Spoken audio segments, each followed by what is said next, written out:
Start. चुनाव में कदाचारण या भ्रष्ट तरीके अपनाकर जीतने वालों के लिए एक ही विकल्प है निर्वाचन याचिका, जिसका फैसला अधिकांशतः सदस्यता की अवधि बीत जाने के बाद होता है।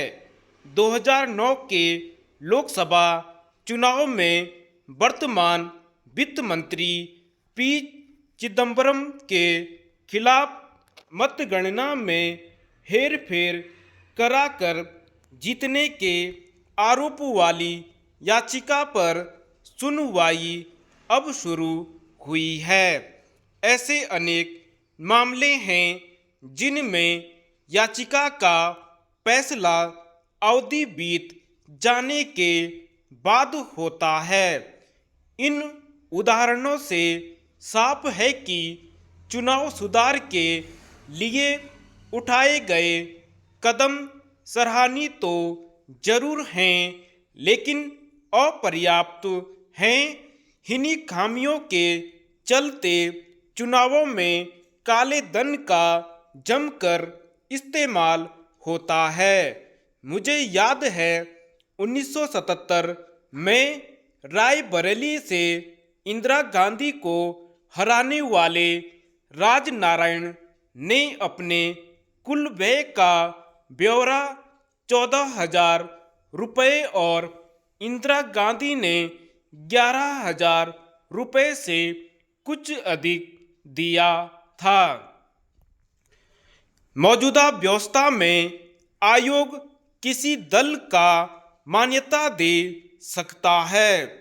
राष्ट्रीय दल की मान्यता प्राप्त दल मत पाने के आधार पर क्षेत्रीय दल बन सकता है, लेकिन उसकी मान्यता समाप्त नहीं कर सकता है।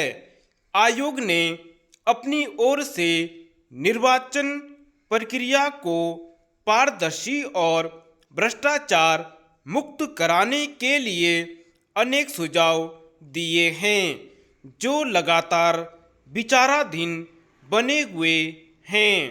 हाल ही में इसने राजनीतिक दलों की एक बैठक बुलाकर प्रस्ताव दिया था कि राजनीतिक दल अपने खाते में जमा धन का ब्यौरा देने के साथ उसकी प्राप्ति का भी ब्यौरा दें।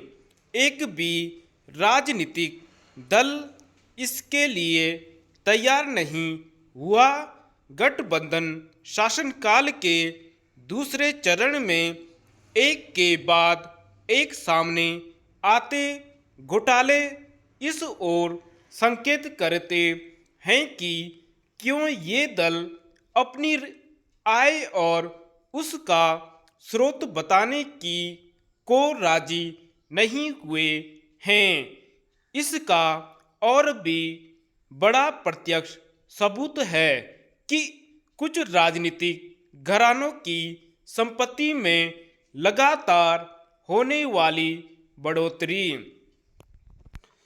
इंदिरा गांधी ने 1968 में कंपनियों द्वारा राजनीतिक दलों को चंदा देने पर रोक लगा दी थी।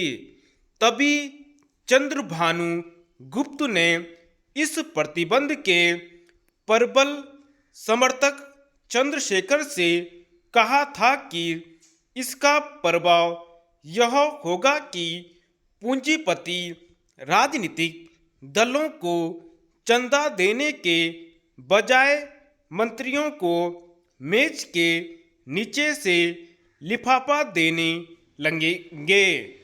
वह लिफाफा सूटकेस में बदला और अब विदेशी बैंकों में पहुंचने लगा है।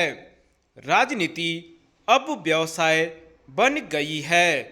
जिस प्रकार कम पूंजी वाले कारोबारी के व्यापार को बड़ा पूंजीपति निगल जाता है, आज तकरीबन वही स्थिति राजनीति की हो रही है।